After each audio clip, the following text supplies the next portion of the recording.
Lords and ladies, apologies for the lateness. We're not late.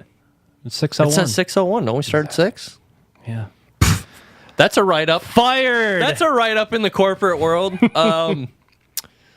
Cheers. We are Radio Loud. Shockingly, we do have real jobs. I'm your host, Doug Tobert. And with me this week, Stefan Weber. And we're a couple of fucking words we can't say. Yeah, it's a good week, you know. I was It was a good week. carrying some groceries up today. The bag snap? And no.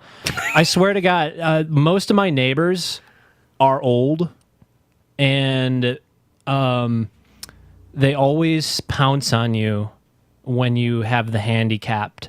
When you have the When you handicap, can't get away. You're weighed down. Yeah, they get got you 50 when you're 50 in the tar pit. 50 pounds of groceries on you. You've gone up 2 flights of stairs, and they catch you. It's like, oh, so glad I caught you. Could you help like me with this? And you're like, you see this? But I'm not a piece of shit. So I set all that down. I'm like, okay, what do you want? And just do this, do Can that. you move my shiffer robe from the bedroom to the living room? It's just too much work to get ready in the morning. In Could that you area. move my wardrobe? The kids from Nani are knocking, and they're keeping me up at night. It's full. Is maple a heavy wood? Cedar? It's some extremely heavy wood, and I need you to move it by yourself. And then you drop it on your toe, and your nail falls off. And like then 3 it's weeks like, later. oh, this is my son. He's in the Air Force. And I'm just like, oh, yeah, that's cool. There's a picture of him in a jet, and I was like, actually, that's pretty cool. I kind of feel like a fucking loser. But he's not here now. Then you flex and Yeah. pull your back. And, you do your duty, and then you go back out to your shit that is just sitting in the hallway, and you have to, now all the bags are just a mess because I don't use a cart. The association here puts carts out so you can, put your groceries on a cart and then use But you're the a elevator. man. You're a young man. You don't need that No, shit. it's not because of that. It's because I'm fucking lazy and I don't want to make another trip back down. Oh, to return it. Yeah. So now I have this tangled mess of bags, and I have to reconfigure putting one over I thought you had the each. bag clips. I do, but I forget them. I fucking forget them, man. That's funny because we do the same thing. I bought reusable grocery bags because I feel like a piece of shit when every time we go there and we get plastic. I bags. don't because I have pets that shit in my house, and I need to dispose of it, and you can't flush. I used to think kitty that, litter but stuff. my intake of plastic bags versus how much dog shit I was picking up was extremely skewed, and I have basically a cupboard full of plastic bags. Nice. I don't need that many. So we got the reusable ones, and they're insulated. They're really nice. Every time we go grocery shopping, the last 5-6 times, they weren't in the car. We forgot about them. They're at home. That Jit, I'll 3D print you some because mine, for the audience, is 3D printed, and it'll hold 50 pounds. It's a plastic carabiner. So I'll make you some so you can just keep I wonder some. if that'll work with the... Because the reusables I have actually have plastic handles. I wonder if I'll be able to loop it through and grab all of them. They're actually really nice bags. I'm super happy. You fucking sound. Oh man. You guys, grown ass adult. you guys like Stefan's bag collection? Leave a comment. Leave a comment below. But That's something we actually have to start doing, and I fucking abhor doing it. But if you're out there listening in the audio world, and we read it. you would like to, watch it on video or on YouTube, in case you didn't know, and give us a little subby poo. There's ways to get a hold of us. You can comment on the YouTube videos. You can interact with us on Twitch and stuff. We read people's suggestion boxes. You can tell us that we're mentally handicapped. That's happened already. Yeah, I was told to get a real job. I definitly have a real job. Because we made fun work of for your- Louis C.K. Yeah, I work for the U.S. government. So thanks for your tax dollars. Yeah, comment. We'll read stuff. You did suggestion boxes from people that commented on you last week. Yeah, well, that was on Facebook. Yeah, I know, but they could still do it on YouTube. Yeah.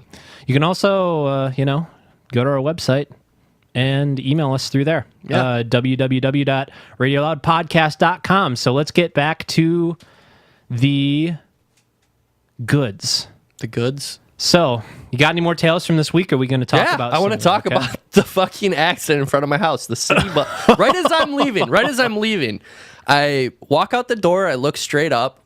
There's 5 cop cars, an ambulance, and I can't see what happened. There's like a city bus obscuring the street and what's going on the other side. There's tons of cops all over the place. So I hop in my car and I leave because it's not obstructing the way that I go down, and it's a fender bender between a city bus and like a hatchback car. At like the light must have changed. The bus went, the hatchback didn't, and it was like a fender bender. When you say fender bender, that kind of like downplays it because that's what it is, right? It's like that's what it was. It was just somebody bumped this car. There was no damage on the car, but there was an ambulance. I see this lady in the stretcher with her like neck brace getting pulled into the ambulance.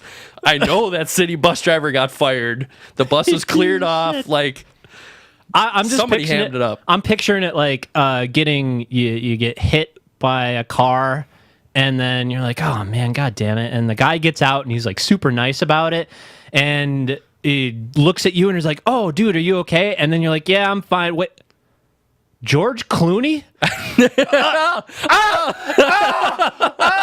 don't feel so good. But instead of Clooney, it's the fucking city. Oh, yeah. That person must have hammed the hell out of it.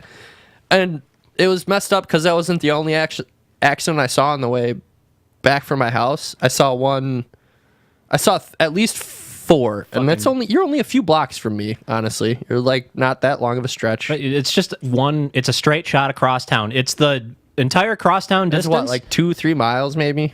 From here to your house? How far do you think it is? It's like at least 7. 7? Maybe 12. I don't know. I'm a terrible judge of distance. Yeah, you're a terrible judge of things.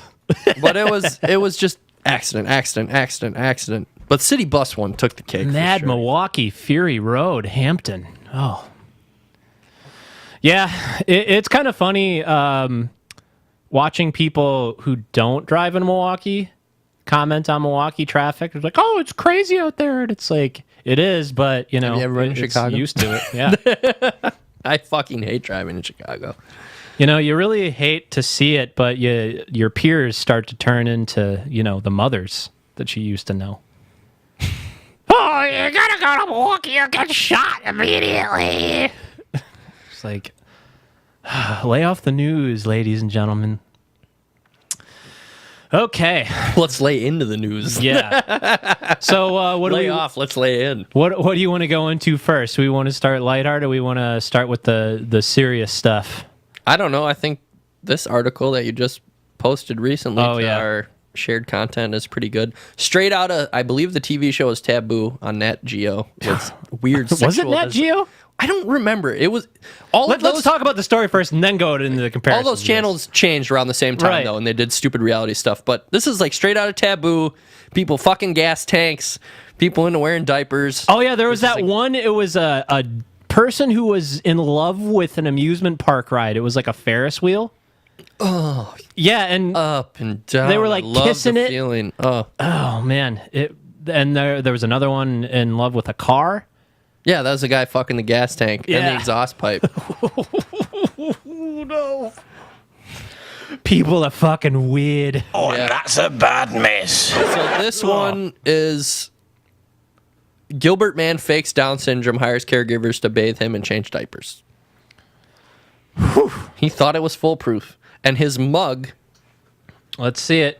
Now, I was looking at this, and I was like, what's that shit under his eye? He has like a little sleep or something? Looks like a pustule. Ugh.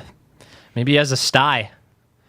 A sty of the eye. But, yeah, this guy... Real good neck beard going on. He was a crossing guard. And I think he went for over 30 visits before one of them started to suspect something. And I think it was multiple caregivers. Did this guy just try to go Eric Cartman? I don't remember. Well, I actually do kind of remember episode where yeah. Cartman tries to win the Special Olympics, basically. Right. Like the Ringer, like Knoxville, except he wins over their hearts somehow. But yeah, this guy what we suspect is that he had like one of those adult baby fetishes, you know, like a diaper. I mean, at this point, the evidence just lines up. Right. I mean, this is what is this, ABC? It's a local ABC channel, and they can't exactly like go into, you know, the smut of it. Okay, this is wild speculation. There are people out there that they eat that shit up. Yeah, they literally. like to be an adult baby, basically, and one person is the baby, and then the other one is the caregiver. It's some sort of, you know, some people put on donkey masks, some people go to church, some people put on diapers, you know? So... That was in a TV show called Sirens. Have you ever watched this show? What? Sirens. It's about EMTs that go around the city of Chicago. It was the U.S. adaptation. You can find it on like Hulu and Netflix, but it's like basically a buddy work comedy. Buddy cop, except first responders? Yeah, buddy work show, and one of the guys recants a story of, this lady died in her apartment. She had a heart attack, and he thinks he hears something in the closet. He goes to investigate it, and it's a guy in a diaper. And he's just like, my life, I have been scarred for the rest of my life. He's like, I did tours in Nam, and I've never seen anything more disturbing. Dude, okay. It's a good show. Okay, back to the nitty gritty, man. Of diapers? Yeah. Trying to understand it. Do these people, you know, do they just like it as like the aesthetic of it, or do they actually shit in the diapers and have the I'm other going with person? that one. I think it's the freedom of being able to crap and piss wherever you want, and then have somebody else clean it up for you. Oh, I don't know how satisfying that would be to me, man. You know? Just like, what if they are not good at it? You know, because some parents are not good at changing their parents' diaper. They get a little rashy, you know? What if they just shake you? Just shake the hell out of you. Oh, God. I'm a bad man. So this guy, he went for about 30 visits. Could you, there's the listing of the site. There's a site you can go, I think it's care.com. Care.com. Yeah, and you can sign up to have somebody, you know, take care of you. And this guy basically went there, and the woman recanting him, like basically taking advantage of it, was a CNA. And she was saying she's, you know, basically drawn to people who need help. That's their kind of like personality archetype. And things started to get a little fishy. I don't really know what tipped her off, but she just thought it was weird. I'm reading it right now. This caregiver's like, I thought it was weird, so I followed him home. And then she met his parents. And he was like, he doesn't have Downs. Oh, No, that's how it is. That's what it is. That's what it is in here. I know. He doesn't need diapers either. And she's just like, oh no. Oh my God. Could you imagine being that guy and then having that exposed to your parents of all people? I mean, what if you got a male caregiver that go? I guess. What if you got a male caregiver though? I guess maybe he doesn't care. Maybe it's on care.com. It's like, you know, a swipe left, swipe right situation. Hi, I'm Michael, and this is I'm Michael. I'd like to be your male caregiver. I'm Michelle. I'd like to be your female caregiver, and then you just decide which one you want. Oh, The fast track world of how about one at-home step caregiving? further, man?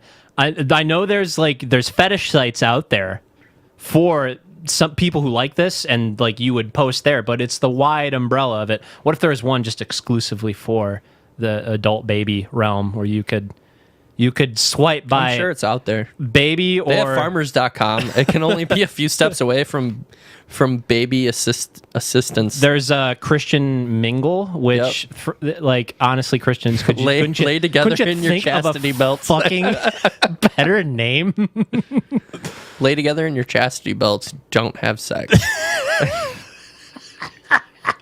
That's if you know, And I don't know if you're How does still that a work? virgin. You go on 10 dates and then you just get married or something. Like you just go on an arbitrary number of dates and you get married just so you can bone.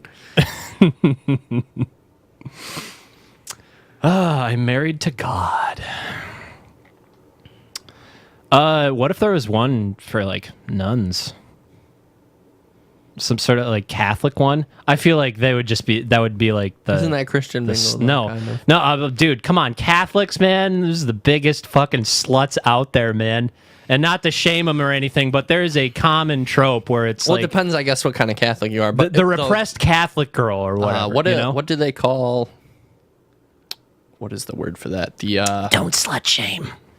Don't kink shame.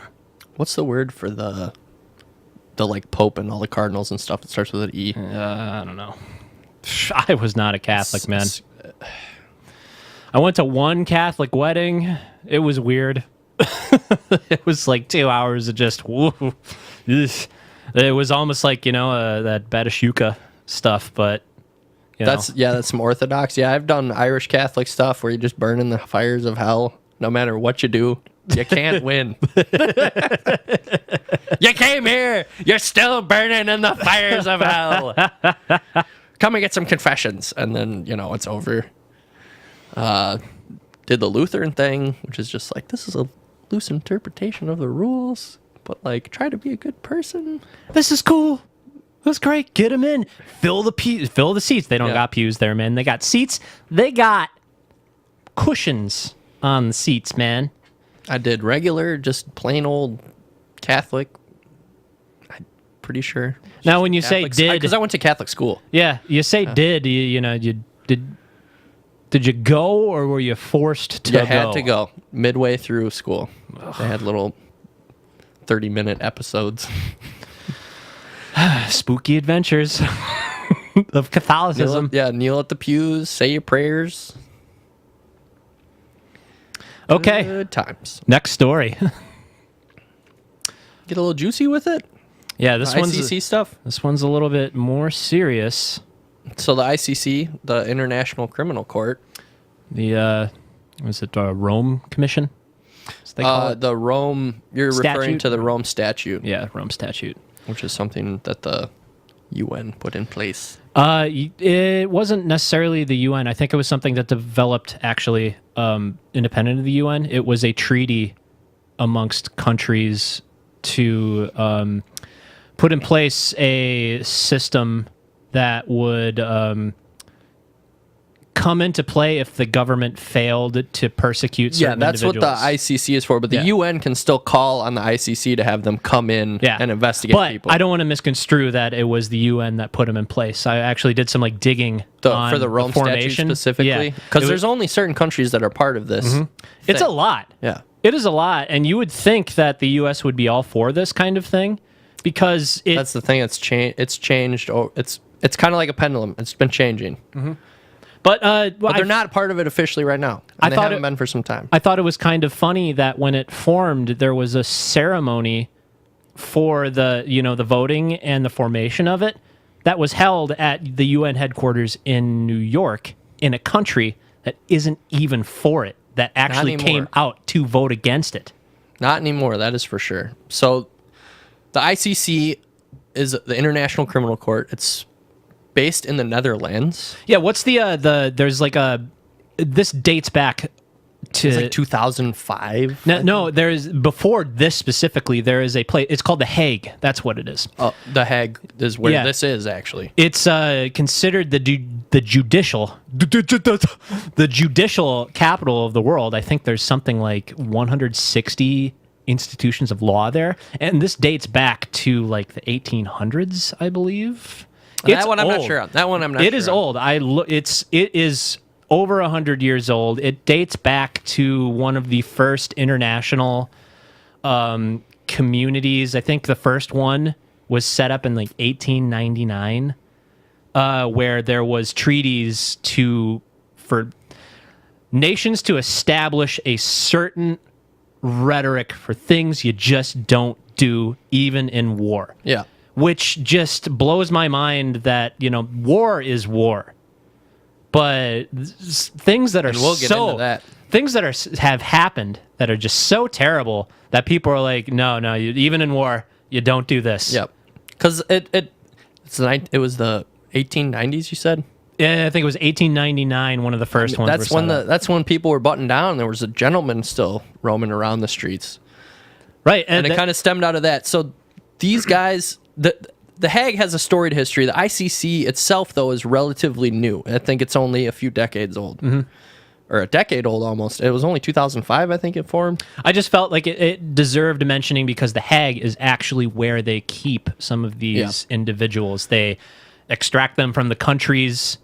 If they can, and some of them have been take voluntary. Them to the Hague, yeah, because the ICC has prosecuted a number of people. You'll probably be familiar with the name Joseph Kony. Yep, the child warlord in Africa. I was reading a little bit about him earlier, just to like refresh my mind. I knew he was recruiting child recruits, but he actually thought he was some sort of prophet. Yeah. And spiritual savant almost. I forget the actual name of the military group that he was in, but he believed that he was being visited by some sort of like multinational deity or something like that. Yeah, he was like, I'm part of all these religions. There was like Chinese influences, a bunch of weird shit. Yeah.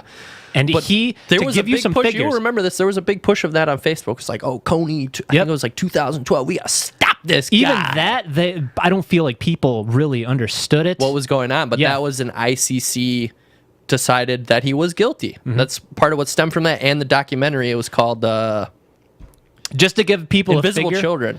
66,000 children were recruited for these purposes. He's the child soldiers guy. It is a fucking huge number. That is crazy.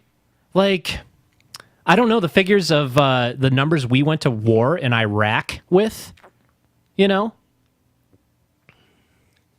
You want me to bring it up? I was looking up figures just because of we haven't really gone to a topic of like just like Iraq war statistics.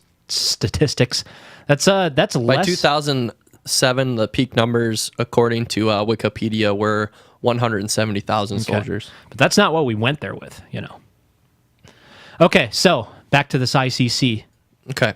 So they did Joseph Kony. They're currently investigating the president of the Philippines, Duarte, and they poked their head around in the Georgian-Russian conflict, which was kind of a blip in history, but it echoed and had some similarities to the Ukraine and Russia stuff that's going on right now. And I'd also like to say that although the ICC has spent a lot of its time investigating things in Africa, they're now starting to branch out due to some slight criticisms from other people. So they've investigated some things in the Middle East, some of the European conflicts, and they don't find everybody guilty. There have been a couple people on their docket that I looked through their docket. They've found a number of people innocent of war crimes. But there have been a number of detractors, Russia, China, and the U.S. included, to just the ICC in general, which I think is sort of ironic. I don't know if you saw the statement by the U.S., what's this guy's name? Bolton, where he referred to the ICC as not our allies. I don't know if you saw that comment. Why? Is it because they're actually like trying to hold some individuals here accountable? They recently launched an investigation into the Afghan conflict, but I just think the comment in itself makes no sense because it's based in the Netherlands. Yeah, there's that, but there's also the aspect of, you know, if somebody's coming after your country or something like that, ally doesn't mean good or bad. It just means they're allied with you, you know? But I guess that's true of the wording. Yeah. They're not really your ally if they're coming after you, but you'd think you'd want to... You'd think you wouldn't want to have anything to hide from people that, in my mind, I consider the UN and the Netherlands, most of Europe, an ally of the US. Yeah, you'd exactly. think you'd want to be able to...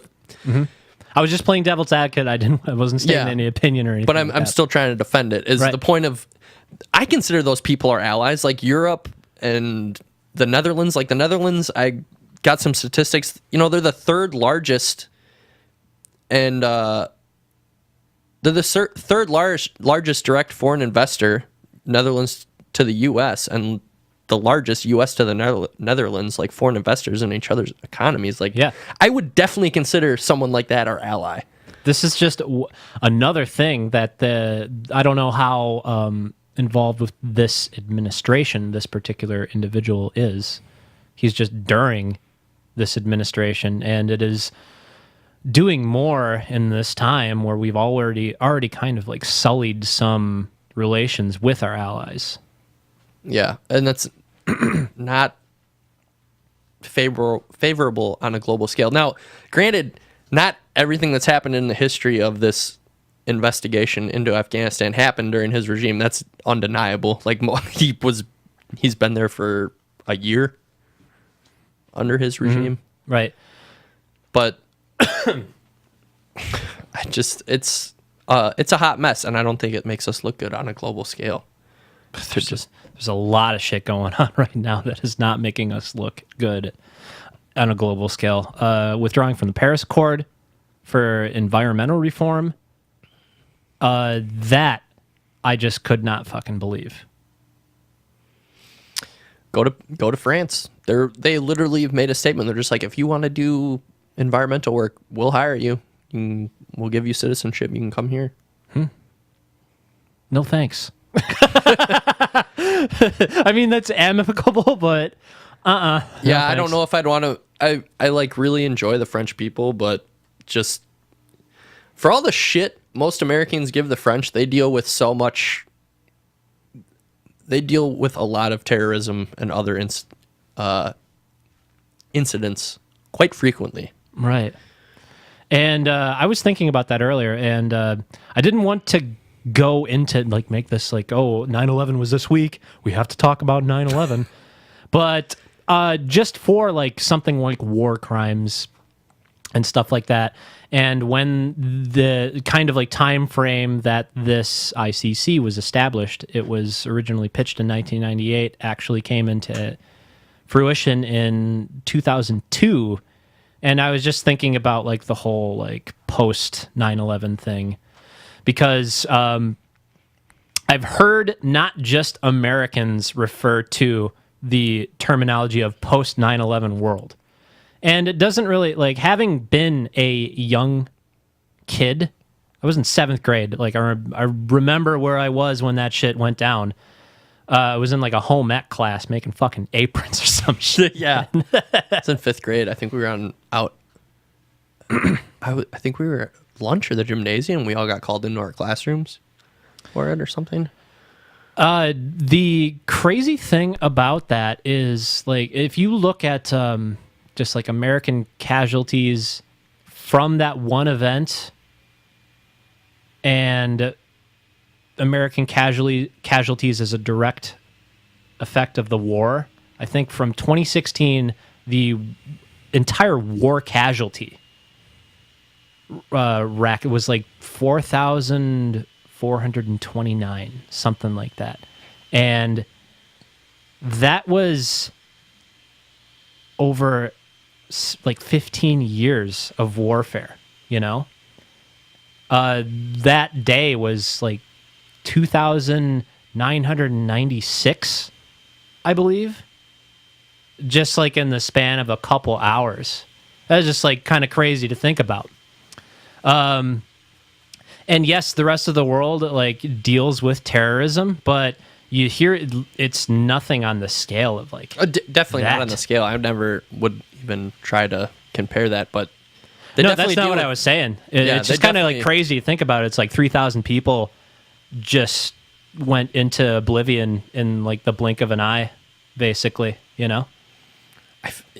That is true. It felt like it went on like all day though. Because I remember even going home and there was still going on because there was the Pentagon thing, the multiple other plane hits. Like, it went over the course of like an entire day. Mm-hmm.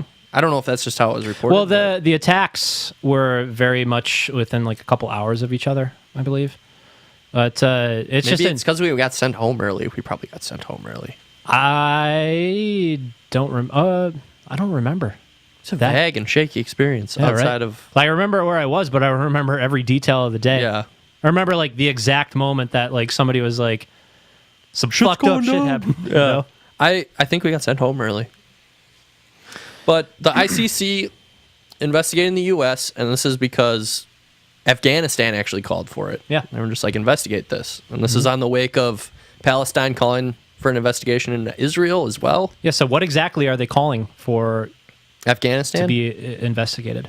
It looks like it's the U.S. military and CIA and the Taliban. So it's not even just one side. It's we want you to look into just some of the bullshit that happened or possible bullshit, which the ICC obliges because Afghanistan is part of the Rome Statute. Yep. And the even though the U.S. is not. So the U.S., hey, you can't investigate us. That's bullshit. Right. Which you'd think as a nation trying to play on the global scale, you'd want to... I understand it's not maybe necessarily possible, being that we're at war, to hold yourself to a super high standard, but you'd think you'd want to appear on a high standard to those around you. You know what I mean? Right. Or what I'm trying to even say? Like, I understand war is a brutal and disgusting affair, and things happen. But that's why we have these things, because these things do happen, and we as a country, but we as a race, like the human race, has to hold the standard that's... I wish war in itself was just... Not a thing. Yeah, not a thing. But it is. We're going towards, like, we're making steps to be like, these things that are happening in war, you just can't do this shit. And everybody has to be held accountable. Especially if you want that to march especially forward. when we went in for things like chemical weapons and stuff that we deemed inhumane. There's like, wasn't there some degree of just like dirty bombs that we used in the area that has untold effects of like genetic mutation? Just I can't speak to that. I exposed? know there was Agent Orange in Vietnam. I can only imagine what was used now. Mm-hmm. And I understand, obviously, the Taliban are playing dirty. Right. But you'd think with denouncing it, the ICC investigation, like, you're making, it's like hypocritical almost. It's just the times we fucking live in, man. And don't want to just say like, well, it's just the way it is. It's the way the wind blows. But it is like a sad effect of like the world and the state it is in today. I'd rather America be able to hold itself to a higher standard than the seething pit that I constantly feel like we're falling into of just a den of villainy and scum and disgusting. Stefan, that's the second week in a row you fucked that lineup. It's a hive of scum and villainy. Thank you. Okay? A hive of scum and villainy. Okay, that's not going to be the soundbite, Bill. I'm not saying fucking America is a hive of scum and villainy. I do think there's a bit of, just the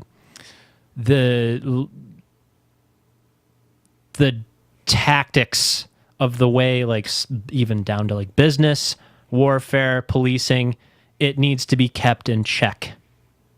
Otherwise, it would just become the thing we do not represent. We don't. I agree with that. I think it's weird that at some point over the past 5 years, we've suddenly started siding with China and Russia versus trying to hold ourselves to a standard of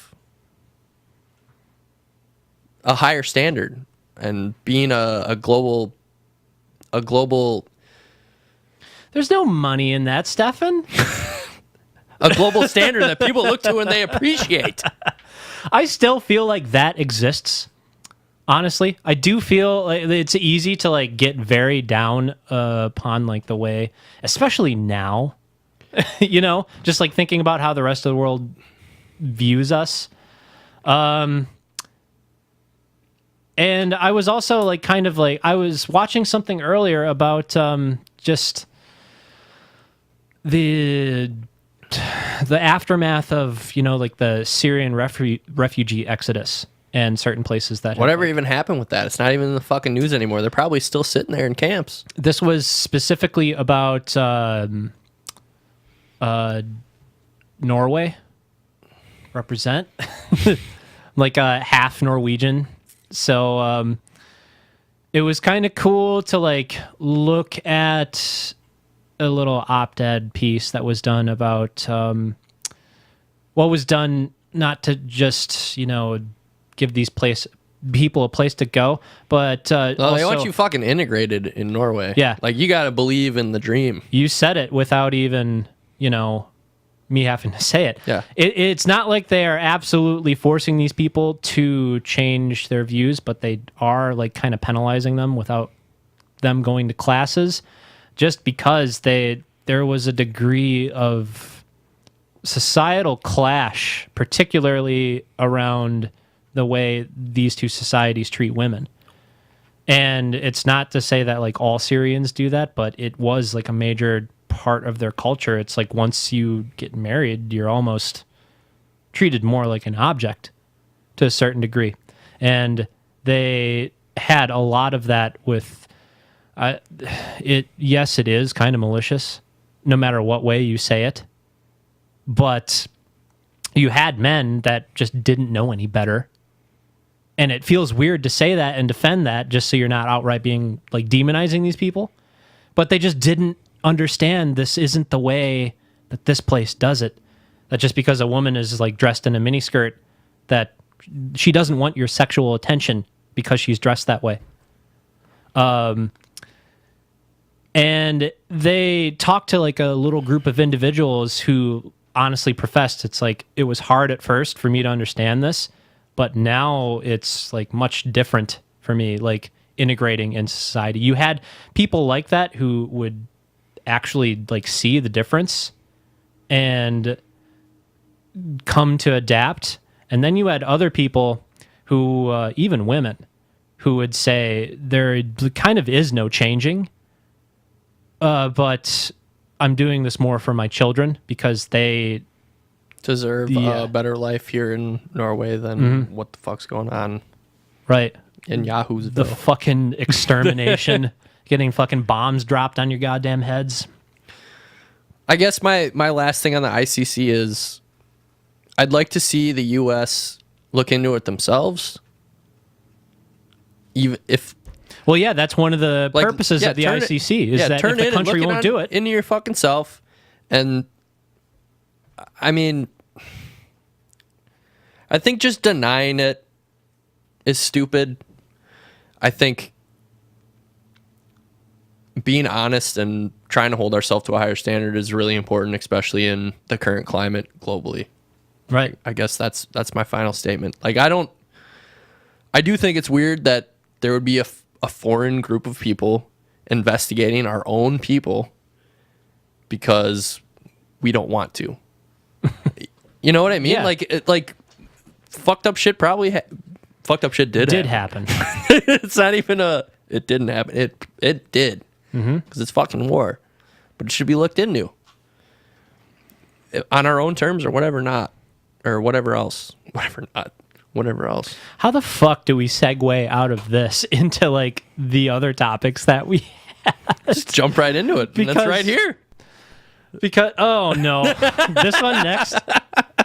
So I got. So we're going from war crimes to Hey, we still got a Jack Ryan ad. bop here. it We got a Jack Ryan ad here that so you we're can good. fuck, It's a perfect segue. See, Jack Ryan. dude. They're pushing that shit so hard. I've watched it. I had a box show up from Amazon this week that wasn't just regular cardboard. It was like Jack Ryan printed all over it. It was full color Jack Ryan Amazon boxes. Really, you still man. got the box? Nope, I do not. Was it like good print on the cardboard? Yeah, it was pretty good. No. I watched it. I've watched it. I watched it last weekend. I watched like 6 episodes. So you made it that far. It must be kind of okay. It was just on. It was like a family thing, and it was left on. I was watching it. Oh, somebody else put it on? Yeah. Oh. Consensus of it, I just can't get over that guy being Jack Ryan. Jack Ryan will always be Harrison Ford or the original Baldwin from Red October. Is that Billy? No, it's not Billy. Jack Ryan. Jack Ryan is a Tom Clancy character. Yeah, I know that. It wasn't Harrison Ford plays him in Patriot games and Oh, I didn't know that.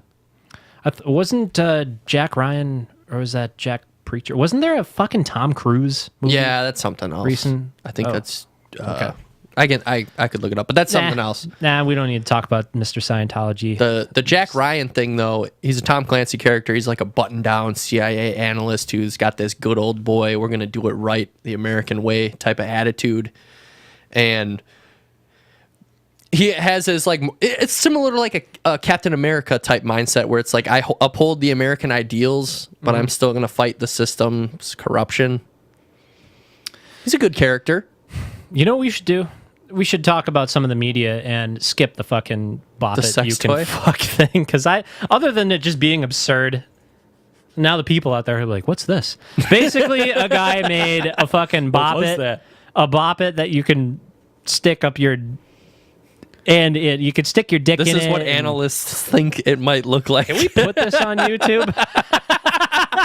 This is what analysts and people think it may look like. You can see this is a Photoshop job, but this is what's coming out. This is the prototype version. Somebody that the guy was talking to, it was like, I'm surprised this doesn't exist already. We are entering an age where there's, full stereoscopic pornography scenes and apparatuses that can sync up to, scenes that I could not imagine You can buying flash one of people those. all you want in the VR world. I could not imagine GTA flasher. taking basically like an incinerator apparatus that is just designed to do whatever and then having to like clean that thing up afterwards. Did you just imagine having that in your strainer and your friends come over and be like, oh, That's my bop it. Sexual bop it. you guys want to play? That was Just one of the cleaned it things. up. I just Bop cleaned it up. Flick it, twist it, pass it. Bum, bum, bum, bum, bum, bum. Like, it's just a solo Yep. show between you and your friend, or you and your significant other. Yeah, there's not really much to go on that. Let's talk a little bit about the new Matt Groening show. Disenchanted. Yep. Since we were on the Jack Ryan kick there for a little bit, which, by the way, it was all right. Yeah. It's hard to What get a- over me getting the guy from The Office being Jack Ryan, but I already said that. Disenchanted, though. I thought you meant Disenchanted there for a second. Disenchanted, though. I So only you- watched one episode of it, and we don't want to spoiler alert you too much, but we're only going to talk about the first one. If you can remember not to I go do that far remember further. it. So Okay. it's got Eric Andre, this lady from Broad City. I don't remember her Which name. one is Eric Andre? What character He's is the he? little demon. Oh, cool. The demon. His Yeah. name is fuck. Demon. Lucy. His name is Lucy. I found it had the although new, it's the new stepdad. Not quite Futurama charm, not quite Simpsons charm. I could see it growing on me. It has some of you can definitely see Todd Flanders' face and some of the elves. Yeah. So it, know? it features Abby Jacobson. She was in Broad City. She plays Princess Bean. Eric Andre is the demon, Lucy. And Nat Foxon is Elfo. So Yeah, isn't the guy who they're their own little quirky party, and they kind of go through. In my opinion, it was similar to like the first Futurama episode, where it's just like, here's all the groundwork. you mean the Call to Adventure, Yeah. basically Super. the just heavy first into episode yeah. of everything. But it was the first episode an hour, or was it 45 minutes? 35. It's 35. Are the rests shorter? Are they 22? They were like 30. Okay. From what I saw. I was wondering, because I didn't watch like the next couple shows. I was wondering if they just said we don't have to format it for TV, because usually what places or studios will do is they'll still make it to the like 22-minute format and shop it around. But I think they were just going straight to Netflix Yeah. for this one. But the first one was Yeah, 35 minutes. 35. The rest are just 28, I think. Okay. I thought it isn't the guy who plays Bender is the king, I believe. But I thought it was cool. Like it was really jam packed in the first one. They're kind of introducing the world. It's It's definitely MG. What? Like, it was undeniable. The comedy Yeah. preferences were still exactly the same. The technology is definitely updated, and you even saw it in Futurama, but you really see it now. Some of The CG. city pan scenes and stuff. Yeah, I've been enjoying it.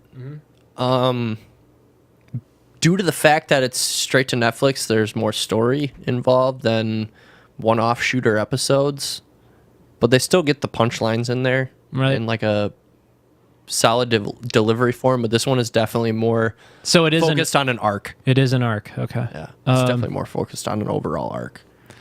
Yeah, the first I kind of liked it. It's like a little rebellious princess being forced into marriage, and the guy's handsome, but he's just an idiot.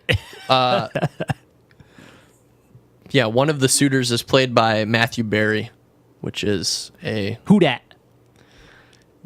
People will probably be familiar with this guy if you've watched IT Crowd or Is that who it is? Toast of London. Oh, This man has the voice of a god. He's the guy who, after the brother, who is originally supposed to marry him, Don't spoil it. But he's another suitor.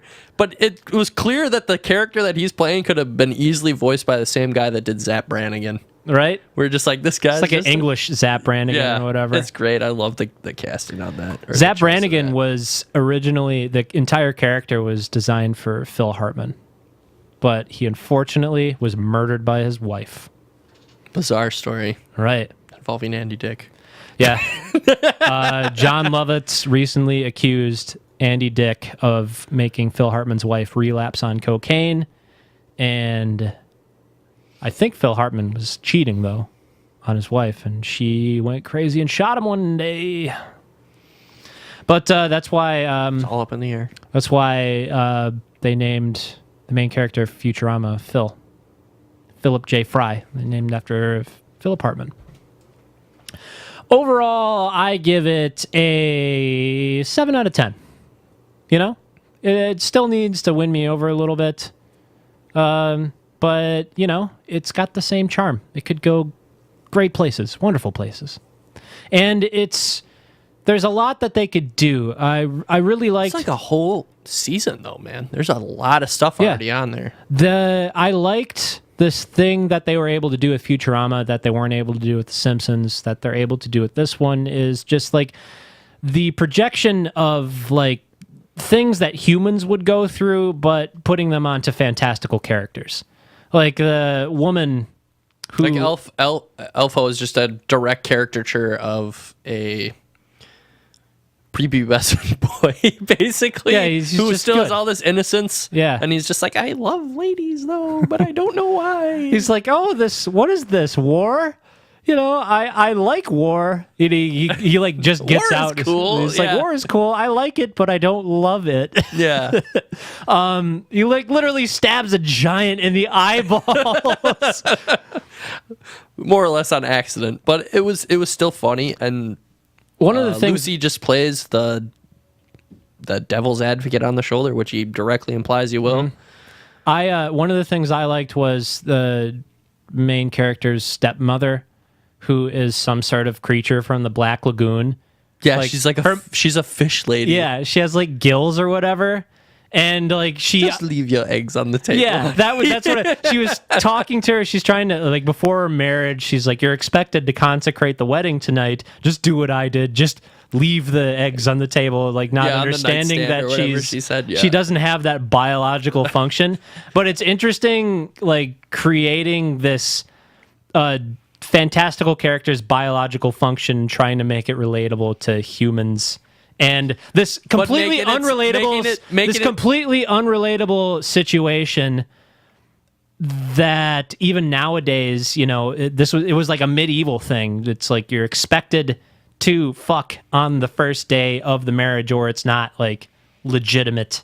And there was even the decree of the king to like be able to fuck your wife the first day. But what I really liked about it was overall it's clearly a coming of age story for Princess Bean. That was her name. And it's just a play into mom and dad don't understand. Right. Which made it all the more humorous. Just like, I can't do that.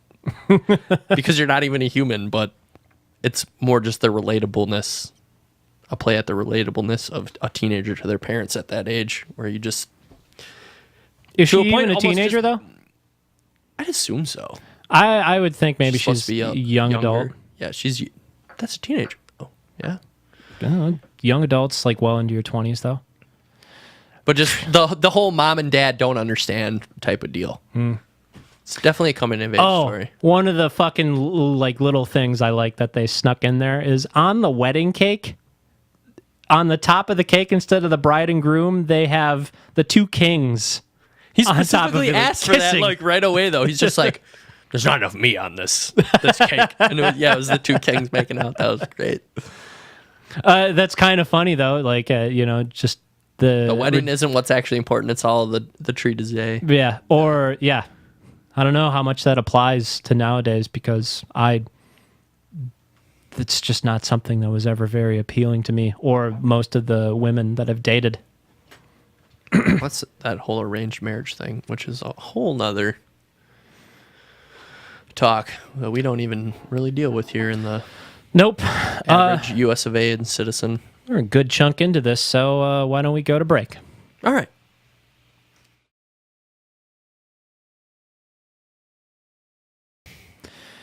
Would you like to get fired? Then write into HR with some of these ideas. It's time for suggestion box. Yeah, I'll start this off then. Okay. So, I don't know if I've actually shared... I might have shared this one with you before. Maybe. But this is a devious prank. I don't even know if it's really on prank scale. It's just devious. It's just a prank, bro.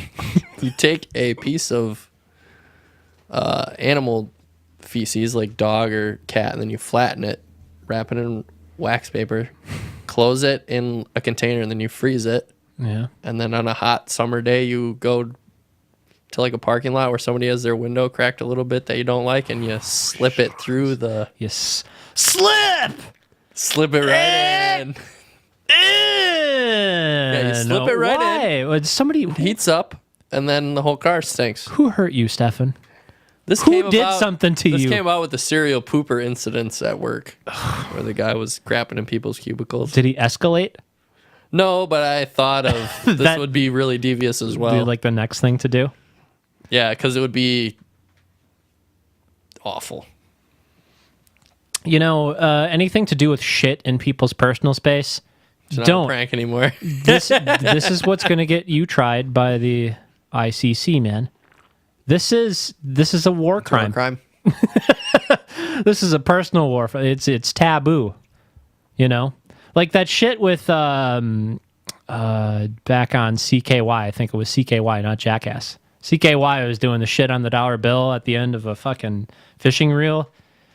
And I was just thinking, man, that is dirty. I laughed my ass off about it. But it's basically like you reel them in and then they get the shit and they got it. They immediately have to go get them to sign a waiver. What if somebody drives a massive truck? This happened to me over the weekend. They drive a massive truck and they take up 4 spaces. Can I drop the Jack Daniels surprise in the window? No. Too devious. Too awful. Nope. Can't do it. Gonna have to poo-poo that poo-poo. That's a terrible thing to do. What about taking the disc? This would be like a little kid thing to do. I don't even know how you'd do it.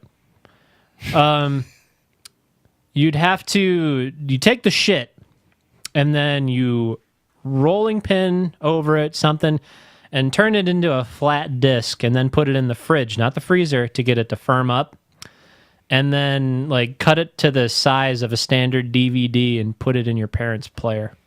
So they didn't get you a weenie whistle for Christmas. Like, that would be undeniable who fucking did it, though. It's like, what fucking devilish little mastermind did this? Yeah, you're screwed. You're getting your ass beat. I feel like it would be hard. Like, imagine this, like, going to the next level. Imagine if the serial shitter at work, and for those who haven't heard this story, there is a serial shitter at Stefan's work who is disgruntled and is shitting on people's desks. And there's Cubicles. This was a while ago. Like, yeah, it was a while ago. It's been quiet. It's been all quiet on the Eastern Front. It's because they got new cameras in there, right? Yep. And they smeared... cave they did, paintings. what is Cave that called? paintings, as Double you decking? said. Yeah, caveman paintings in one of the stalls. just Could you imagine that? The fucking... I work for the government, people. These are your tax dollars. And people are smearing their shit on the walls like everywhere else. They're just like us. They're just like us. Esquire needs to pick up this story. God, where was I? Oh. I was going to say, imagine if the serial shitter wasn't just some peon. It was an engineer. It was a guy who had like access to a mill. So he went through like the whole like creating a block of shit and then like froze it and then actually went through like the trouble of milling it to a perfect size to slip it into like somebody's place it somewhere. Yeah, in a small place, and it's like, how could you have gotten that in there? You'd find it and you'd get shit on you, but you'd be like, I'm not even mad. That's fucking impressive. I'd be mad. I tried to take that as far as I could fucking go, man. On slipping shit discs in people's Diabolical. Come It's pure on. evil. But if you take up 4 parking spaces and directly park in the middle of all 4 of them, I mean, that's petty. I've thought about doing you're a rude this. man. I've thought about doing this. There's somebody at work that casually will be a little racist. And I've thought about just being like, every time this person says something, Spritz him with some water like a cat. oh my God, that is the best fucking, I love that. A guy at my work used to do that to somebody who did something disgusting. He'd spray him with something. And the guy just like didn't piece it together. And he's like, why do they keep doing that? Just gave him the shrug. The next day he came in, there was like a barrier constructed out of cardboard boxes. What I've been thinking about doing is taking a networked power switch that we have laying around and just going back to my desk, turning the power off on his computer. That's what I've just been thinking about doing that. It'd be like so petty. And like when you remote into somebody's PC, He's the guy that they know. would he be the kind of guy that like wouldn't notice or what? Probably. He's older. I had some networking stuff today. You would have been proud of me. Oh, somebody, tell yours, but somebody came into my office this morning after I gave them some instructions. They came in, they told me their computer problem. They couldn't connect to their Wi-Fi at home. So I gave them an Ethernet cable to take home because I asked them, do you have an Ethernet cable? They're like, what's an Ethernet cable? And I look at the person who shares the office with me and I'm just like, she's like laughing. She doesn't even do IT. Idiot. But I'm just basically, I look behind me. I just have one on the floor because I'm a fucking savage. And just like, I'm like, take this home, plug this into your computer, into your router. You can at least get connected that way or determine if it's like a problem, whatever. But the thing is, she actually took some instruction and figured it out for her fucking self. Like, she came home and I was like, you get a fucking gold star. Like, Get this some is banana stickers on that name tag. short and sweet. What was your little networking thing? Because there was just an issue with my computer, and I sent every little information in a message right away. I had everything that I needed in a message. It was like 6 things, and I just emailed it to this guy, and he took care of it instantly. nice. I had all the information he would have possibly needed. I bet that guy appreciates you or does not appreciate you at all. Because sometimes it's like you get somebody who has no clue what the fuck they're looking for. It was like they try to explain things that aren't helping. It was like the actual name of my computer in the network system. Oh, like those kind of facts. Because there's like 100 plus computers in this building. It's like, this is the computer I have. This is the issue. This is what I need. Thank you. And then it was done in like 15 minutes. I was like, awesome. Cool. Bravo. Thanks for taking care of Bravo. that. So you got a couple. Unbelievable! So you got a couple? Yeah, I got a couple. I just don't know which one to pick. I don't know. Okay. I just realized I have all Fictional or real? fictional. I just realized I have right. all gross shit. Mine's pretty gross. This one isn't gross. This is called shitty gene splicing. I didn't pick any advantages, but it's just like shit that would happen if maybe there was an advantage to another creature in God's kingdom. That Another humans of would God's creature or not humans? not humans. Seriously? You're trying to, you're splicing these creatures together, and the unintended effects you'd get. So my first one was splicing with a pufferfish for self-defense. But what ends up happening is your ball sack just inflates whenever you feel threatened. Well, it is an effect to a human, though. Yeah. Okay, I thought you were talking about splicing two animals together to get undesired effects. You get some fucking Randy Marsh fucking balls, though. Like, it just when it's involuntary, too. Like, you can't control it, and all of a sudden your balls are just like... I'm thinking, like... I'm just picturing a guy. Airbag in a car force. Yeah. I got you. What are you picturing? Or were you going to say that? Did you think of the exact same thing I thought of? No, I'm thinking some sort of anteater like appendage off of the front snout, and you just uncontrollable sniffles. What's the... Okay. Like a Squidward, like a real life Squidward. You have a big droopy nose. It goes down to like your moobs. I was going to say spliced with a shark. This one's a little vile. Sorry, ladies. Spliced with a shark to get, to get the sales numbers. But you can smell period blood for like 7 miles. You can smell the menstruation.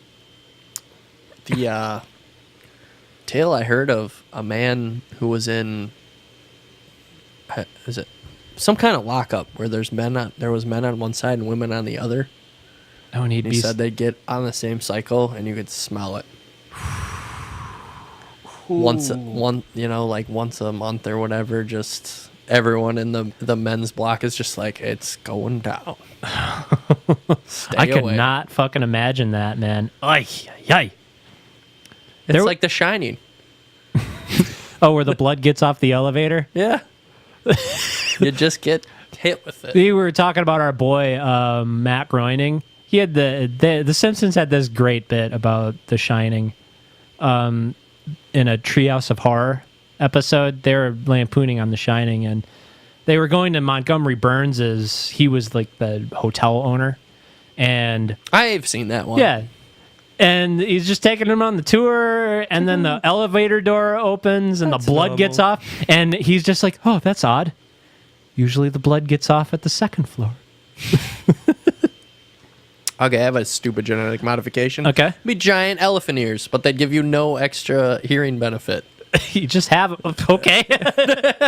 They'd just be massive, like the size of two of your bodies stuck together. Could you imagine if somebody out there in the wild actually, that was their thing? It's like, oh man, ears. I'm attracted to that. Licking out the earwax and shit. Do it. I had one more. It was spliced with a frog. You just grow George Lucas's neck.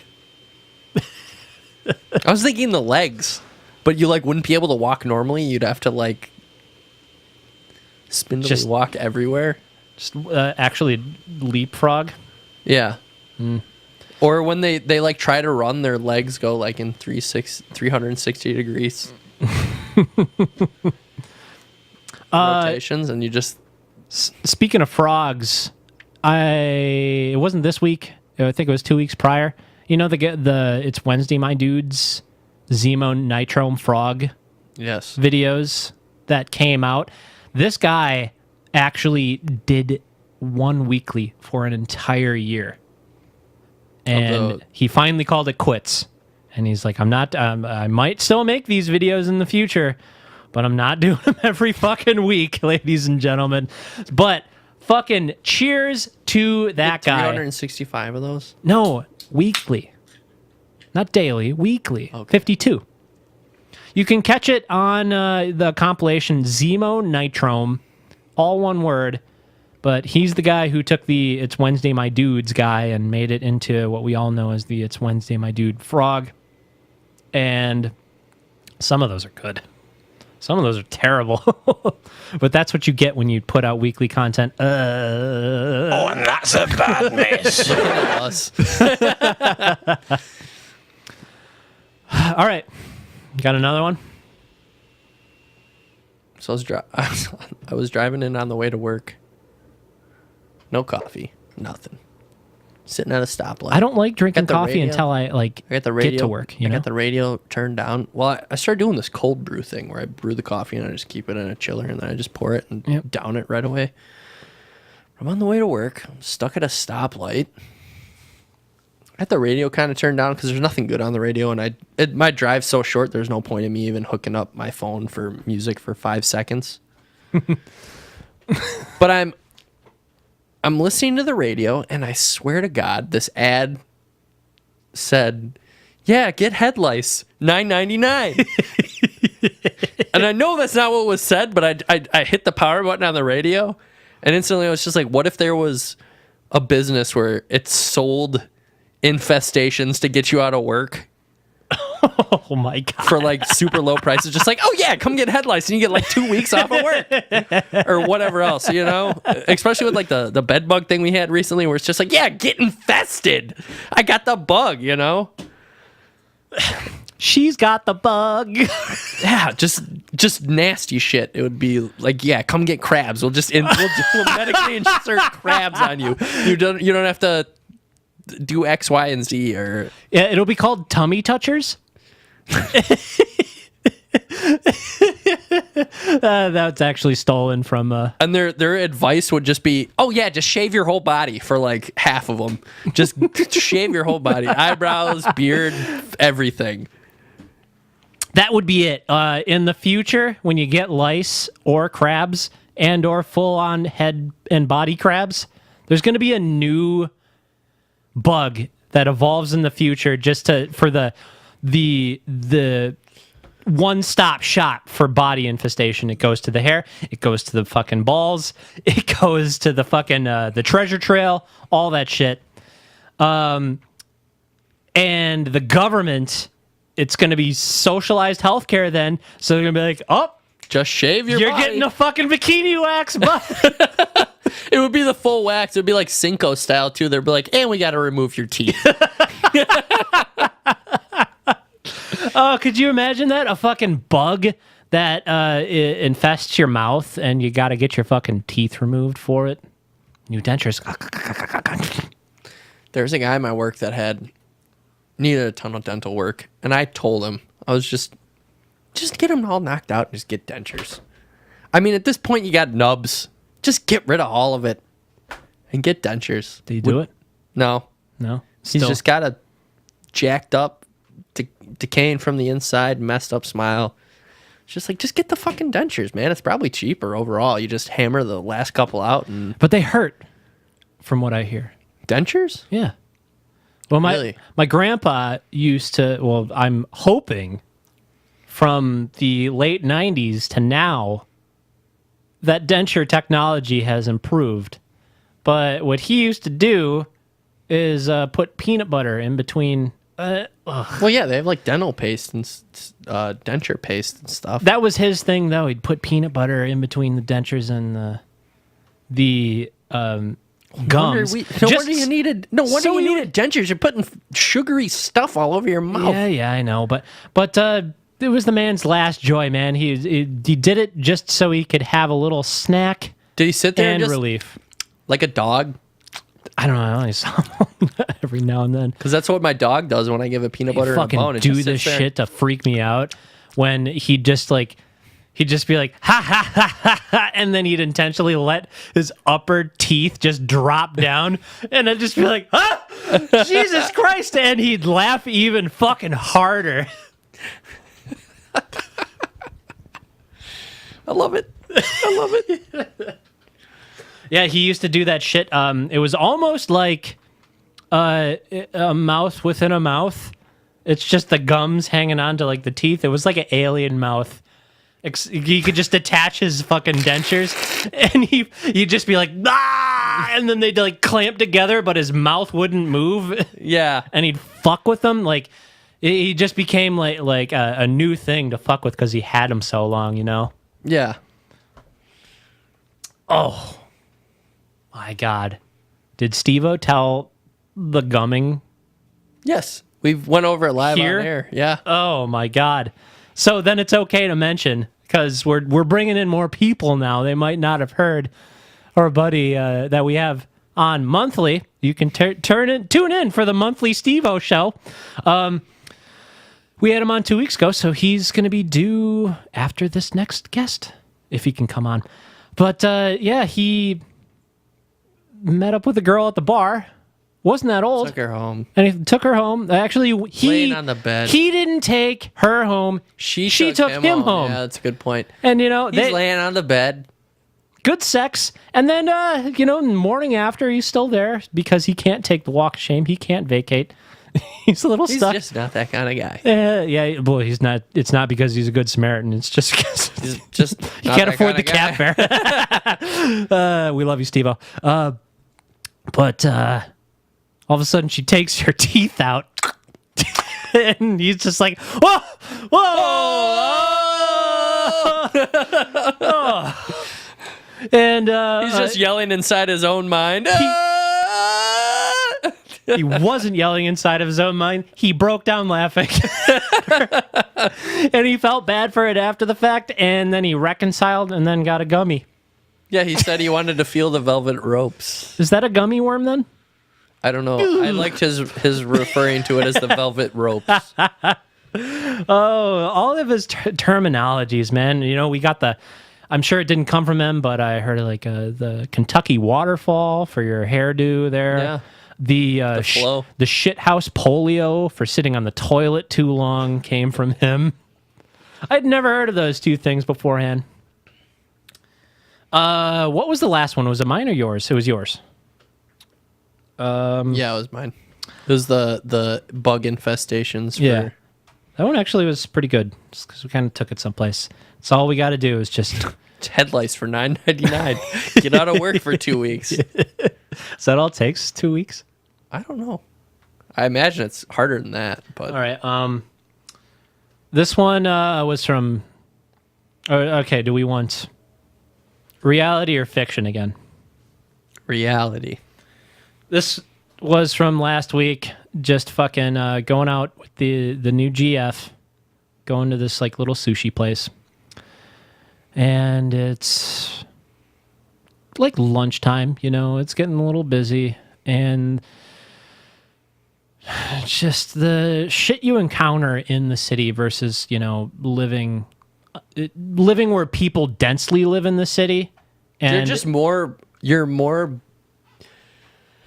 likely to run into the weird shit. It wasn't a crazy person. shit. It wasn't a person. There was just like some shit that you would, if you were sitting out in a restaurant on the side of the street in this side of town, you probably wouldn't have heard. Like an old lady came up and she was lost. She was from like Chicago. She didn't have a cell phone. She's trying to find her friend's house. And her friend's house was like a mile away. And there was like a couple turns. So she That kind of happens in residential like suburbs though. Like the random person will pull up in their vehicle and just be like, "Where the hell am I?" This is different. This person was so disconnected and she was so old. She was like, "Can I use your cell phone to call my friend so I can find out where her person?" Never do that. I did it once. I did it because I felt bad for the old lady. And I even said to her, I was like, "Don't run off with my phone now." And we had a little giggle. But she was actually like kind I of did lost. it once, and this group of guys was walking down the street. Yeah, and no. One of their friends was stung by a bee. Mm-hmm. He's like, he's super allergic. We need your phone. They call 911, and then they fucking ran off. And I'm on the phone with the operator. I'm like, these guys came by. I explained the situation. The guy's just like, all right, we'll be on the lookout. Because I gave him the street over one. It was like, what was the point of that? This was legit though, and I had my reservations. I was like tempted to say no, but I I thought about it a little bit, and I was like, yeah. I didn't just hand her my phone.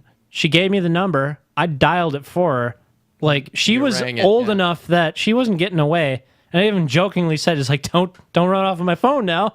Kind of like saying, "Oh, can I see your ID, young lady?" Yeah. But yeah, she called the person. I took down the address for her. I looked up the address on Google Maps and gave her directions with like where she was trying to go. That is not the story I was trying to fucking tell, though. After this kind of event, we were walking across the street, and it's just, city shit. Fucking, I'm sure in New York would be like this every 2 feet, and the smell of piss. It's just fucking straight up yellow condom in the middle of the fucking street. And like, this is like on Farwell. So it's like where restaurants are and shit. You think somebody would go sweep it up, but it is like a fucking Donkey Kong banana yellow condom. The sweep only happens like once a week. My fucking thirst thought. My thirsty thought was, yeah. I was like, oh, walking across the street, gonna get some sushi. Yeah, spooge Donkey Kong cock. So I turn to the lady and I just say, what if a guy came at you with a fucking banana yellow cock like this? What the fuck was the person thinking? You said that to this old lady. No, I didn't say it to the old lady. I said it to my girlfriend. So I was like, she was like, you know what? That's a legitimate concern. I don't know if I could take it seriously. Just think of it. Fucking, you're getting intimate or whatever, and this is assuming that you can see, and the lights aren't turned down or anything. And all of a sudden, the bongo drums start playing. And you're ooh, ooh, ooh, ooh, ooh, ooh, in the background, and banana. It's like the old gay Bigfoot Facebook page. You remember gay Bigfoot? No. Stumble upon this, and you can't do pornography on MySpace. Did I say Facebook? Yeah. Okay, yeah. This was before Facebook. It was MySpace.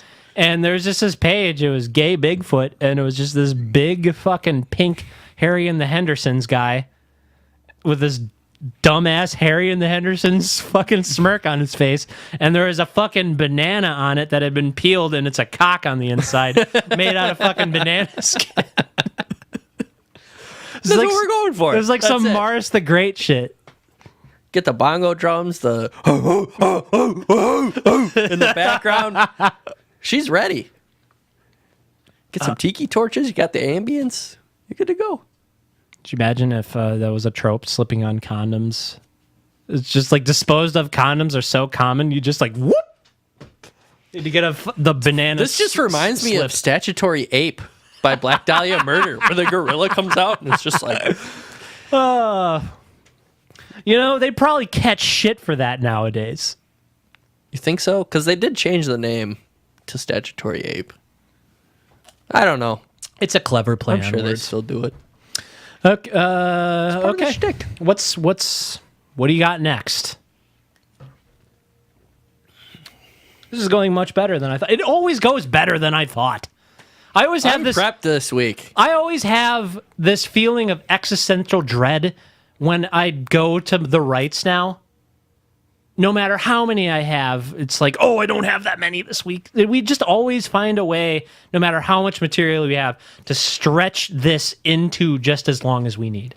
I'm a little more prepped this week because I will admit suggestion box is probably my weakest segment because I just don't really. Throughout my week, I don't think in this manner. I think you're going great. I have my weeks. Let me just tell you, Stefan. Lately, like this week, I had some ideas that I was like, oh, I just really need to rack my brain and think about something just to get some material out of it. And if I think about it long enough, it will come. But honestly, some weeks, I fucking write 20 of them on a Saturday when I'm just wasted. Yeah, that's not happening for me on Saturdays. Which, by the way, I haven't had one of those in a while, which is why recently Shit, I'm you'll be out of town. struggling. I was gonna say Steel Iron, who we want to get on here at some point. They're playing on Saturday. You'll be out of town. You'll be up north camping, just a little basking in the light. But all right, so my next read, this is kind of Seinfeldy.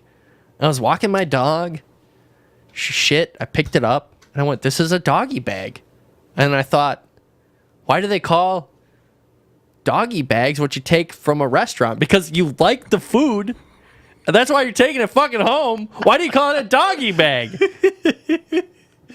Because it's shit to begin with. It's like Like, if I don't like food, I don't take it home. I just leave it at the restaurant. I'll take If it. I take it home, I think it's good. I don't think it's doggy bag quality. I don't like wasting food, man, and I'm a glutton. I mean, usually, majority of the time, I'm eating everything. But if there's just like a little bit left and maybe it wasn't that good to begin with, I'm not taking it home. But if I take it home, is it really doggy bag quality? You know, I never thought of that, even though it's so fucking obvious. Why is it called a doggy bag when the doggy bag is Shit. Yes, it's shit. It's so Seinfeld. I was walking and I'm just like, man, he probably did this bit, but I'm going to do it anyway.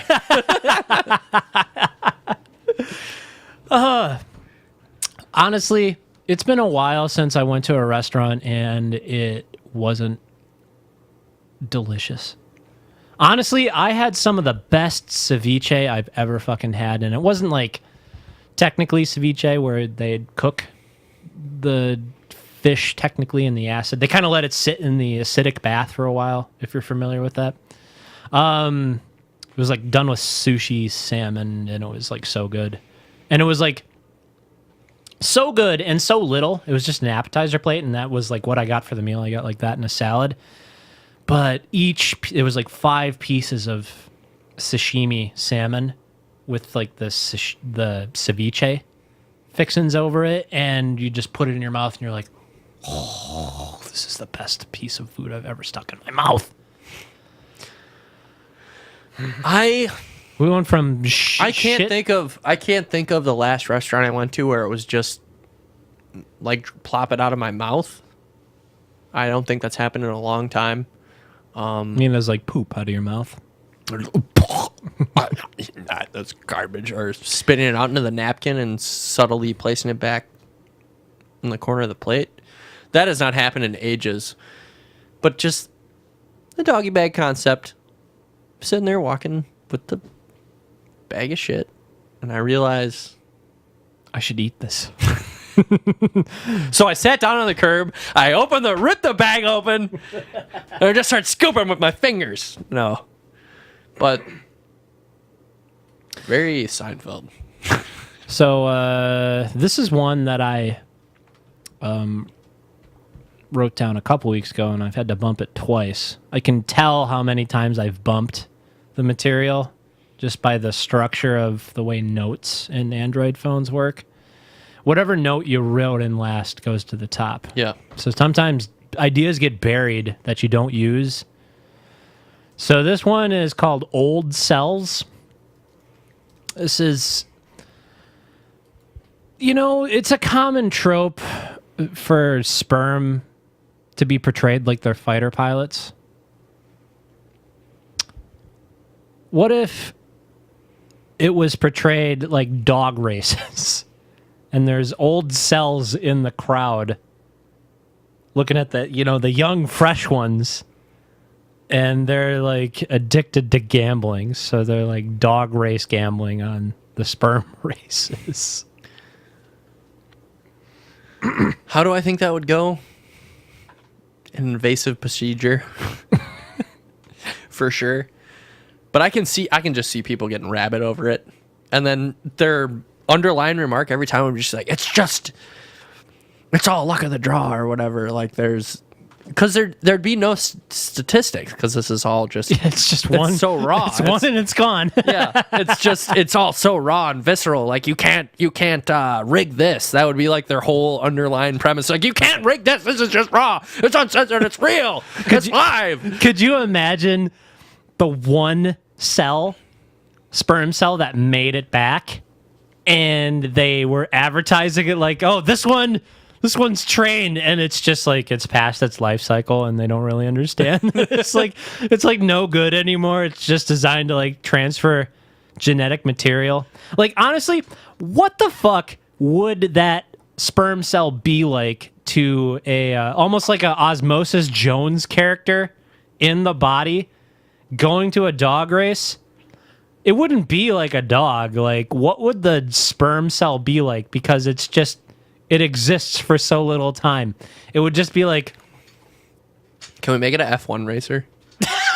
Formula One, just like a total speed freak. Yeah. It would be like a or like maybe like a Mad Max type thing where they're just absolute speed freaks, just like yeah.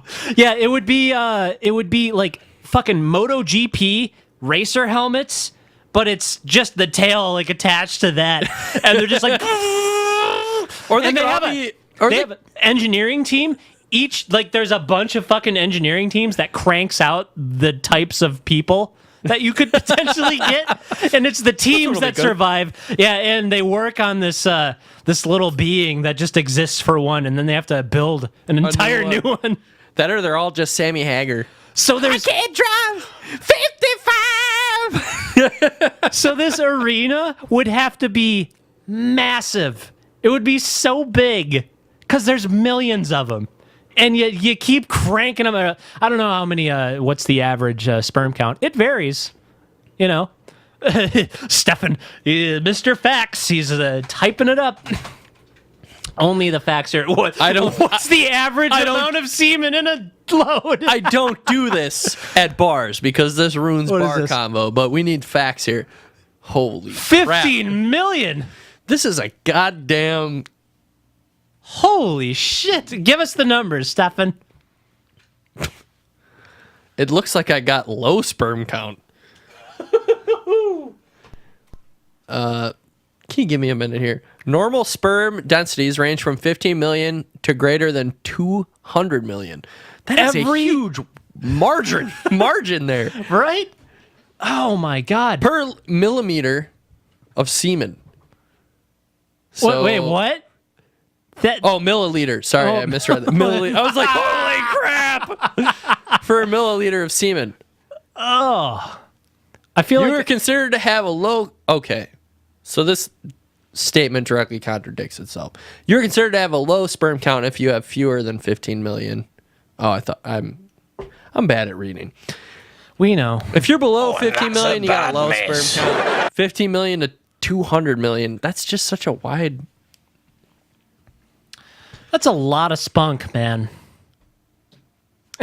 So I could imagine it. Okay, it's like an F1 race, and then they're like advertising it. It's like, oh yeah, Team Ferrarges is the one that's betted on this year to be the one that gets to the egg. Marlboro team it's like? It's the race to the egg. What's the Marlboro team like? They just wheeze and pant the whole time. Yeah, one actually, because it's just one and done, one actually comes to the fight with like missile launchers, and it becomes the fighter pilot sperm trope, the race for the egg, and that's the one that gets it due to its it wasn't the fastest swimmer, but it was it's the one that most made heavily it. armed, some like Sebulba shit. Yeah, the sperm are playing dirty. Could you imagine that, though? It's just like, it's the race to the egg. All the cells have their bets placed, and then they find out it's just a knuckle wad, and they're just like, ah. Can I just read, all bets are off. Can I read this statement, though, one more time? Normal sperm densities range from 15 million to greater than 200 million sperm per milliliter of semen. You are considered to have a low sperm count if you have fewer than 15 million sperm per milliliter or less than 39 sperm total per ejaculate. 39 million. But 39 million falls between the 15 million and 200 million. That's 15. That's 15 million sperm per milliliter or less than 39 million per ejaculate. Oh, okay. That makes sense. Now that you've explained the ejaculation numbers to me, they're adding up. Dr. Quinn, medicine woman. Woo! Man, I missed that How sample. about that shit? Fucking Jackass 3.5 when is it Chris Pontius? He drinks the horse semen. He's like, if I do this, I get out of something stupid. And Johnny Knoxville's like, yeah, sure, buddy, you got it. Then he asked for confirmation one more time. You said if I do this, I get out of something really stupid. Knoxville's like, yeah, you do. Drinks it. That was something really stupid. Why the fuck did I do that? He just like throws the container. He's just like, fuck. I don't know. That wasn't as gross as the time that Steve-O put the fish eggs in his mouth and then squoze the fish semen into his mouth. That was gross. The internal incubator. Him getting dropped from the Porta-John drop was pretty gross too. At least he had safety goggles on. All right, we have a lot more content to cover. I got another read. Streaming. You want to save it for next week? We are way over time. Keep it in the chamber, unless it's like a humdinger. Keep it in the I chamber. could just wrap up the gross shit though. Nah, next week, dude. Filthy is good. Filthy is great. I like the dirty. I like the filth. We will be RB.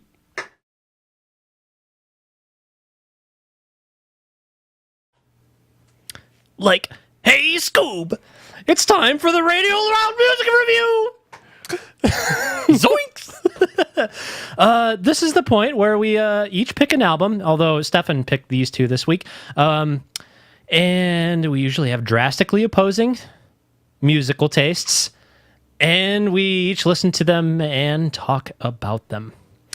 So, this week on the docket, we have At the Gates and Skeleton Witch. And I will let Stefan take it over. So there was like a hiccup this week, but we got two albums still. We have Skeleton Witch's Devouring Radiant Light, which came out this year, and At the Gates Drink from the Night, which also came out this year. That came out in May. We're gonna start with Skeleton Witch. So Skeleton Witch I have enjoyed for a long time. They were one of the first shows I saw at Shorewood. And that's something that I didn't know and I couldn't confirm it. I've never seen them there. But I definitely felt the two-step and hardcore influence on their style. And I was like, oh, this is like black metal, but black metal thrash. Black metal and thrash, but they were also obviously playing in hardcore scenes. They played at Shorewood Legion Hall. I saw them play with Arsis, and it was an awesome show. It was actually... That's what got you hooked? It's hard to remember if I had heard of them before that time, but it was a great show. And then I caught them again at the rave at the curb end of what would be a drastic change in their lineup. So it started with two brothers, the Garrett brothers. You had Chance Garrett and Nate Garrett. No, it's like a modern day Van Halen, except nobody hates each other. Nate Garrett was the guitarist, and Chance Garrett was the vocalist. And when I went to go see them at the rave, a ton of drama came out in the upcoming weeks of the tour they were on, and Chance got kicked. Shit. Apparently, there was some issues with how he was conducting himself on tour, and they kicked him out. And I fucking saw him at the rave. There was no vocals. It was just instrumental for their entire set. I could tell it was a struggle for them, but it's absolutely disappointing for me as somebody. This was before this new album that came out, right? Yeah. I could see that being more interesting than this new album without vocals. Yeah, But continue, not to it really derail you. sucked because having been their first album, Beyond the Permafrost, it's up there with my album list of just like all time. Just like they had their own style. They came out of basically nowhere. They merged all this stuff together, and they came out with a very, at least to me at the time, a unique sound, and I really enjoyed it. And seeing them at the rave, I was like, oh fuck, it's all falling apart. And then they released a new EP and then the new album, which you finally got to listen to? I got to listen to 3 songs today. What platform did you listen to it on? Spotify. Yeah, it was the entire album on it. Yeah. I was only able to listen to 3 songs on YouTube Music. That is the first thing that I have not been able to find the full album thing from. And I can understand that, there's licensing agreements. I switched to Weird YouTube Music because they're on Prosthetic. They're on the same label as Nick. And Nick's stuff isn't on Spotify for Macabre, but Skeleton Witches is. Odd. Well, maybe they're. I don't know. They might just be trying to play it a little bit somehow and figure out what the footing is. I don't know how new a label or where Prosthetic is at. Yeah, for me, I made the switch to YouTube Music because I was already subscribed to YouTube Red. I watch a lot of stuff on YouTube, and I don't like commercials. I hate commercials. And you get rid of all the commercials. We're going to sidetrack here for a second, access. but what do you think about that Netflix shit with them supposedly trying to bring commercials into Netflix? I will pay more for no commercials. I do not want to be advertised to. I already did it with Hulu. I did it right off the bat. Yeah. I was a long time non-subscriber to Hulu, and I finally subscribed recently, and honestly, I should unsubscribe. Yeah, and honestly, I think I get Spotify with Hulu. Really? I should look into that again because, yeah, I'm pretty sure you get your Spotify with Hulu. Okay. So I can just have it all. But so you checked out the album, and what did you think? This was probably not my first exposure to Skeleton Witch, but I don't have any memory of Skeleton Witch.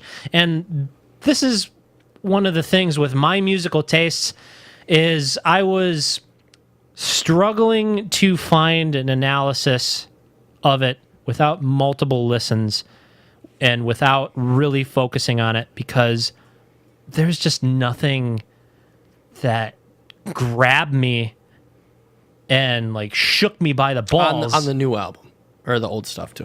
Actually, yeah, on the old stuff. It didn't do that, but it did it better.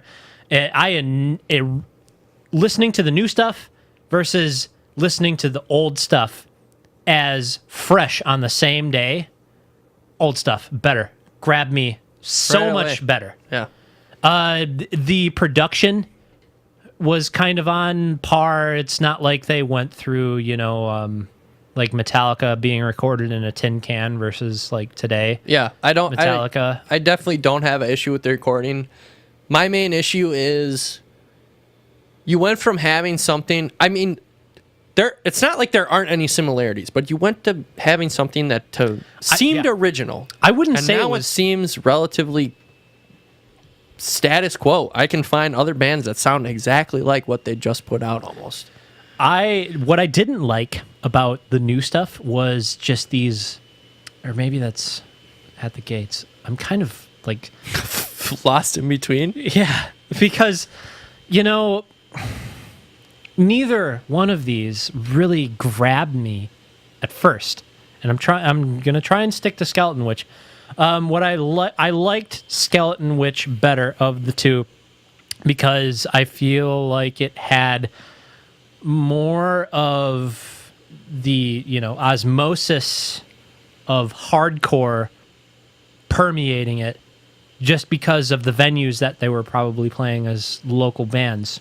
And you'd, as somebody who signs on later, like once they get signed and stuff like that, where you were an individual who got to see them on the floor at your local Legion Hall. Yeah, massive Marshall half stacks with goat heads right in the middle of them. Yeah, and this is not a big place. Like, it's about as wide as my apartment, much longer. But, you'd honestly, from this wall to back there, that's about as big as it was. It almost feels like in my recollection. I feel like this wall to that wall, I'm trying to do it for the camera. This wall is not this one right there, but like the one where my cat shit box is and where you walk in, that's about as wide, maybe a little wider. Oh, for sure. And from that wall to the back, maybe a little shorter. Yeah, it was a small venue. No doubt about it. It was definitely small. Still a fun place. This came up last week, and to be honest, I forgot one of the subreddits I pandered to. Saints Row fucking upvoted us to the top, talking about Bert, talking about our love of Saints Row, talking about ATB. This ties right into it. We saw bands like ATB. You played after the burial. with ATB. I know. I got kicked out of that goddamn show. You guys played, and then Sea of Treachery went on, and we all got kicked out, and I was the next person in line to get let in. That's and something. it was like, get out of here. That's one of like the high points of my live music career. Was that was one of them.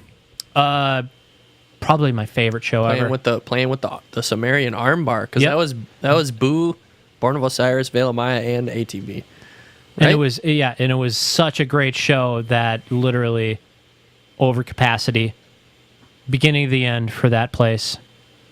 Just it's when the long arm of the law started to pay attention. I wouldn't say it was isolated to that specific incident, but it was being built up to. Yeah. I was the next person in line to watch that show close out.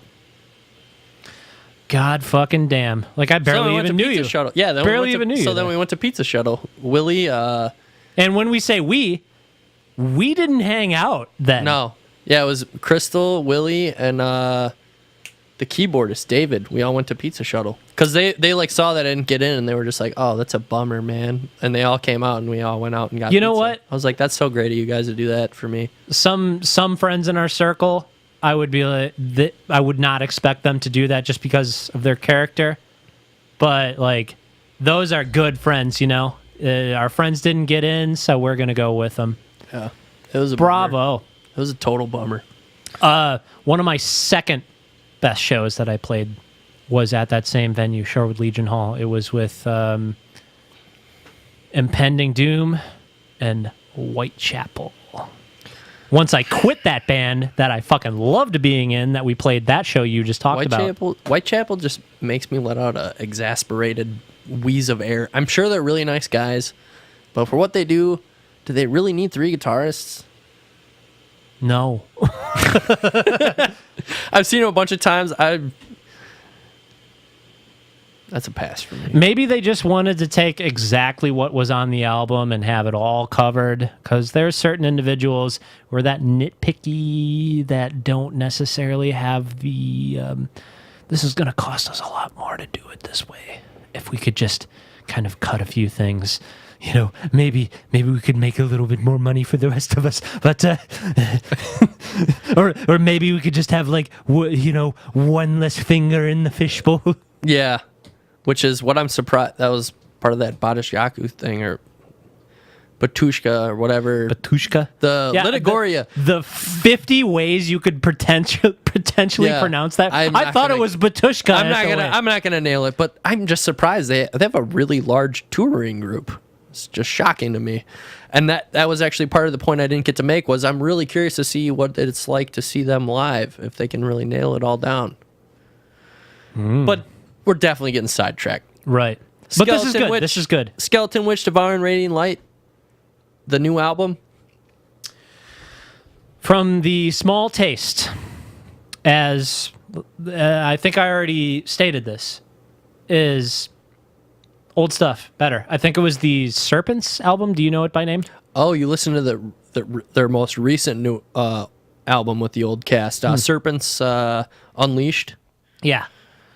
Yeah, mine is definitely Beyond the Permafrost. That album is... I'm not picking favorites here. It's just the one that I listened to, and I was like, oh, this is drastically better. Even though the style isn't like night and day different, it's still different enough. I feel like... They've definitely been growing and grooming slightly towards this, but the transition definitely had to happen with the vocalist, which is a definite thing. If you had gone back to the old vocals... stuff, even in the realm of screaming, it's like if you're attached to something and the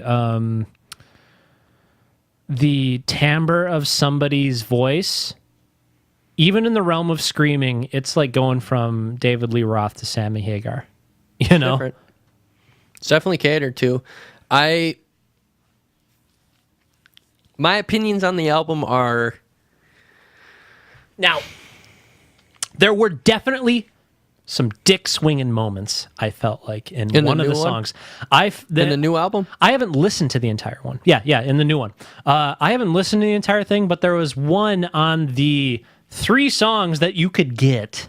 And I get it. They want to make a little bit of money. There's more. There are dick swinging moments. It's not... metal dick swinging moments. You know, it's not shit. Nate Garrett's still a good guitarist, and I can see that this has been being groomed to, and you cannot do the same style with the vocalist they had. I just overall as an album, it's hard for me to not compare it to the previous stuff, and knowing the relationship issues, part of me sits there and goes, I really hope these two brothers can reconcile. But as an album as a whole, I'm not rating it as high because of what I expect out of them. I'm having a hard time adjusting to the change of timbre almost, or sound. Timbre. Yeah. The style change. There's still some dick swinging moments. I definitely agree with that. But it feels so cookie cutter to what's out there already. That's a good way of putting it. Like I can find other black metal bands that they can just slip right into the CD sleeve, goddamn near, and I could give it to somebody else, and they'd just be like, "Oh yeah, this album was great." I had no idea.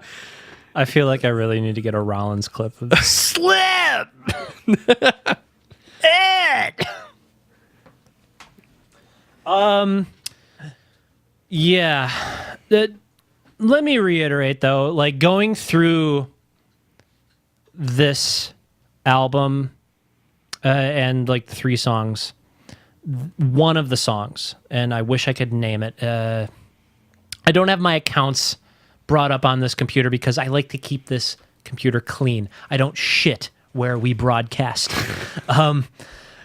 But there was one song that had one part that really grabbed me of the 3 songs that they let you listen to.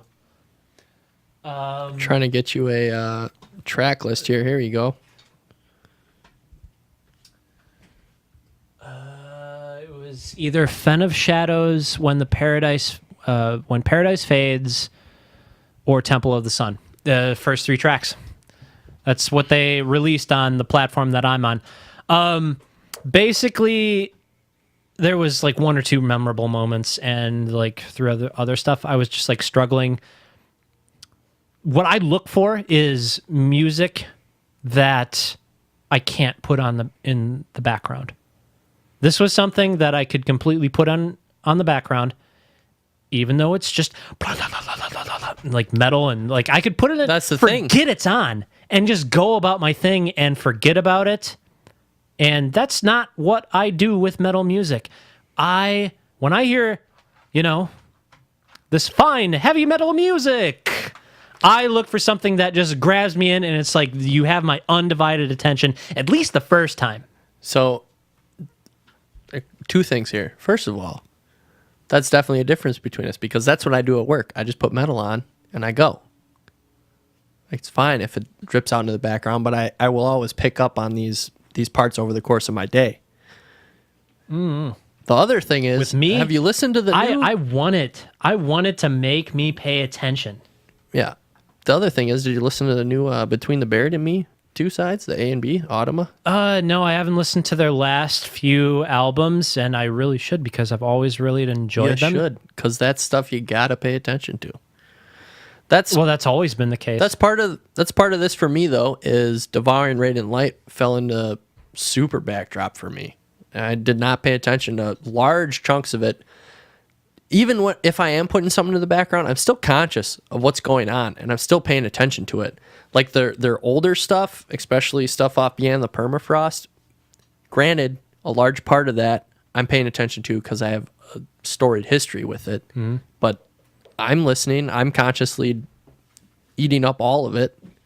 This one definitely fell to the wayside, and it's just too bad, honestly, for a band that I appreciate so much.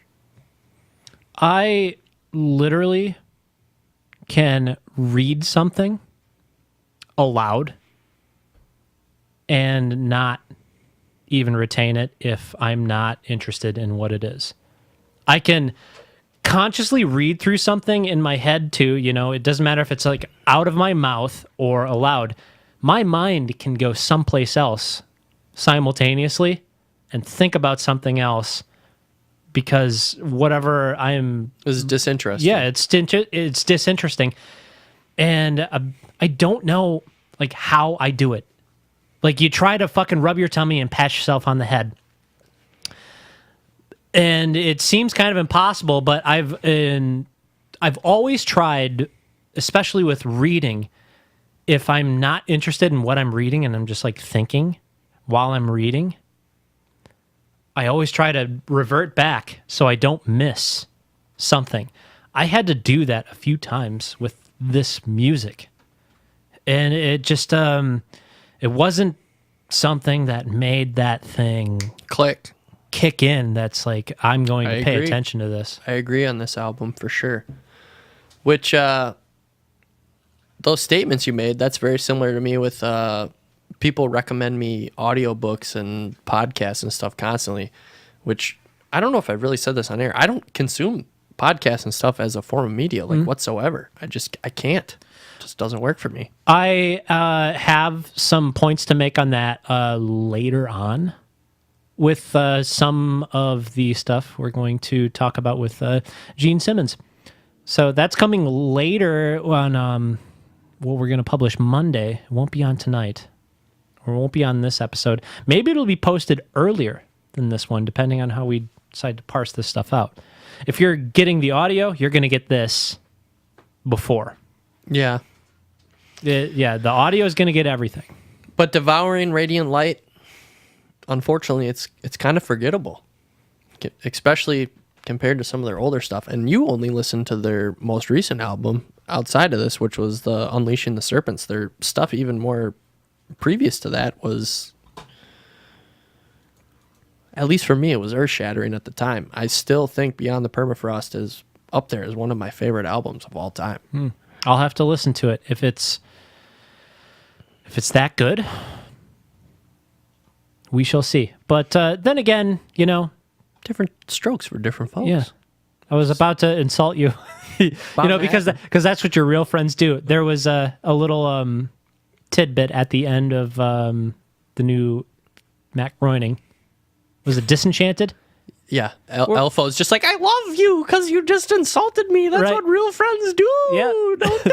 No, what he says specifically is Real friends insult each other, basically. not, that's the message of it, but what he said is you just downplayed my dreams, basically. It's so much more than insulting. It's like But that continues to happen to him. It is a... shh. I think you need to watch more. But our other album definitely.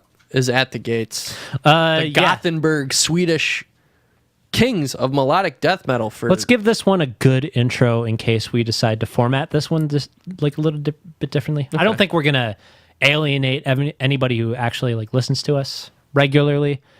We're trying to, because our opinions don't matter and it shouldn't be taken to heart. We're trying to find a better way to like parse our subjects because we go through a lot of different things, and then finding a way to satisfy people who come to us for whatever we tagged onto it. I feel like that's one of the things. It's a delicate balance. So let's just give it like that much silence. And I'd hope our regular listeners don't fucking look at us as some sort of institution, right? Because I'd look at you and I'd be like, "You're wrong." We're at that point where we should more look at it. We can try things out to see this works, this doesn't work. Because eventually we're going to find the way, and then we're not going to be able to do that anymore. you know? So, At the Gates. Swedish death metal band from Gothenburg. I didn't the look into their history or anything. Literally the progenitor of Gothenburg melodic death metal. Look at all the quotations I threw on there. That's a little suspicious. That looks like something that a music blogger that I have in my feed would be like, it's so pretentious sometimes. And honestly, I appreciate the guy's thought process when I do read his reviews. I'm not going to name names, but just looking at the guy in his Facebook feed, he'll do like reason number 1,300. I threw out your promo for your band. And it's just like, dude, this is so unrelatable. You've drifted from what we were. But At the Gates, they've been around for a long time. Mm-hmm. Talking 1990 to 1996 for a brief stint. But most people remember them from the early 2000s. Around like 2007, they released a new album. I thought I had heard that name before. I swear to God, every band during that time was like, At the Gates, inspiration. Absolutely. Every day of my life, At the Gates. And you said Swedish, right? Yeah, they're from Sweden. I thought I heard a little bit of In Flames in there. Oh, that's because In Flames had the inspiration. The album...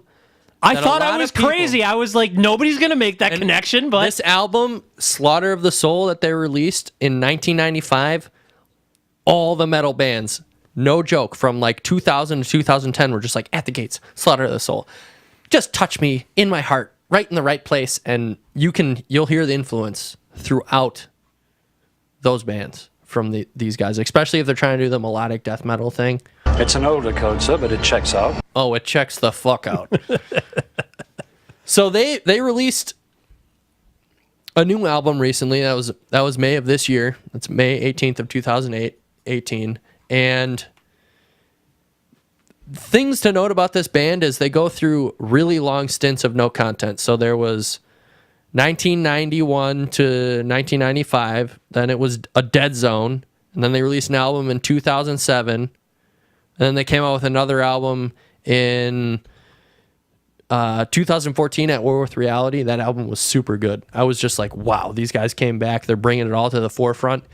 And a thing that I think really strongly goes to their credit is they've had the same goddamn lineup forever almost. I think there's only been... That's admirable. I think there's only one guy that's switched in recent memory.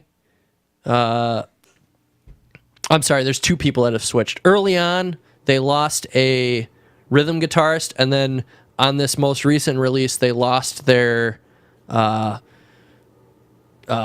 original bass player. But for almost their entire lifespan... Until recently? This most recent album, they changed bass players. It's almost 30 years? It is so admirable, and that's why their sound has been so consistent. So now, let's dig into this album. Is this one inconsistent? No. Okay. I'd almost say it's... Of the two picks this week, this one bored me. I was going to say it's almost too consistent. It's almost just the same thing all the way through. There are a couple tracks that really stood out to me. Palace of the Lepers and... I'm almost reluctant to say it because of the history well into the 90s that you've put down, but I heard more metalcore in this, and I heard more black metal not more, but I heard like some metalcore in there with like the kind of the way they like do like some down picking riffs. Maybe drop-tuned riffs. I'm not sure what they tune to. I wish I knew about that. I'd have a better perspective on what they listen to. I should make a point for like these metal bands to kind of look into like dig even a little harder. Yeah, that would be something really simple for me to just kind of get a perspective on how they like structure their riffs or something like that. I will. But I I felt like this was almost like metalcore and black metal and trem picking. Oh, the other and one was so I much wanted more to black metal. fall a fucking sleep. The other one was listening so to much this, more dude. black metal, though. I thought the At the Gates album. I personally actually enjoyed the At the Gates album better. I thought they stayed true to form, but I did sort of have a similar feeling that you did. But that's just because the previous album that they released in 2014 at War with Reality was dynamite. I don't even know what other way to put it. This album seemed super consistent and machine-like almost. In my own mind. It just kind of plugged along at a very similar pace throughout the entire thing. I listened to this one first because it was the one that I could have access to the full copy through what I was paying for. And I listened to it almost all the way through. Like I had said before, in the background. It just didn't grab me anywhere.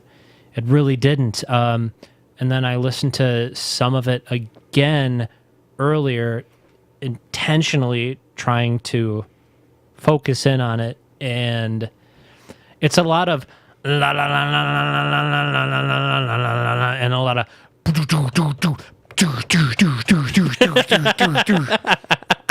I love our interpretations. you know, No. la la la la la la la la la.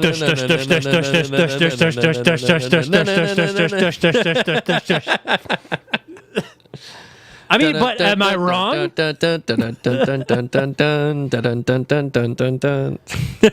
That's just not what holds my attention, man. Like, there can be places for that, but not all of it. I was just so lost to mediocrity. It was still well recorded, but the songwriting just was not interesting. It was a lot of wow. It wasn't a man getting flayed alive at the other end of a dungeon. Yeah, but it was drinking from the cups of midnight and Palace of Leopards. I mean, that shit's interesting. That's lyrical content, but it's just so delivered in the same way. It's just all so it was the same. It's all so compressed. It all flowed to a very similar pace, and it was not as interesting. Neither of these albums were very strong. Interesting. Neither of these albums were that strong. But I still felt like they had to be reviewed because they're brand spanking new. Yep. They both came out this year. Because we got to pander to the hits. Got to pander to what people are looking up. That's actually not it at all why we pick these. Because when I say we pick these, I pick these, I picked them. yes. I picked them you. because they were fresh and new. And I was going to go through with a bit there, but you just you caught my tongue before I could say it. Go for it. Nope. It's already spoiled. I picked them both, though, because they were new albums. And I honestly, originally, I'd only picked the Skeleton Witch album because I had been listening to this album for months now, trying to place it outside of the realm that I immediately placed it in, which was it fucking sounds the same as everybody else. You change your sound to fit your vocalist. It literally sounds eerily similar to the band he just came from, and you destroyed what to me was a great take on thrash that you had. You had a take on thrash, and you've almost just discarded it. And I really hope that those two brothers can reconcile and go back to making something that to me was seemingly original in concept. I know that... What's that fucking Thanksgiving for Mother? A happy time? Honestly? Why don't you guys go to Waffle House and get some fucking Do they have Waffle House in Sweden? What do they? Oh no, I'm do in talking Sweden? Skeleton Witch. Those guys are from like Ohio or something. I'll double check. Discount. Oh yeah. I'm hoping that fuck the music. I'm just hoping the family can get back together because the alienation between brothers. Let me cool. Let me give you a little tidbit on life. Friends aren't forever, but family is. They're literally blood related. You cannot escape from these people. You cannot run away from these people. They will always be there, no matter what. You can try to run as far as you want, but family is always there. And family's forever. Friends, it's fickle business. Well, people overuse the term friends. Now, Skeleton Witch is from Athens, Ohio, by the way. I would hope this motherfucker is more family. We've fucking lived together before. We've seen the terrible shit that each other have gone through. We have. But still, there are aspects of life where friends and acquaintances fizzle out. And no matter what, you cannot escape family ties. It's nigh impossible. Yeah, you can run away. But if you run away from your family, you still have to run away from your friends. It's impossible to... Couldn't get away. Pop, pop, pop, pop, pop, pop, pop. I'm sure someone will be like, you're dead wrong. You're a retard. Sorry, I can't say that. You're dead wrong. You don't know what you're talking about. Guy in the orange hat, you need to get a real job. Which it's just so much. Let's wrap the music review. Yeah, you want to put a nail in this coffin? They're both bland and boring. Yep. It's a real shame. What we have coming at you next is a little op-ed on Gene Simmons and all of his kind of less savory exploits. And that will be on YouTube only on Monday. So if you want to see that, look for it there on the RadioLOUD. If you have RadioLOUD. I might as well call us that. Right? If you have to check out one of the albums, though, I'd say Skeleton At the Witch. Gates.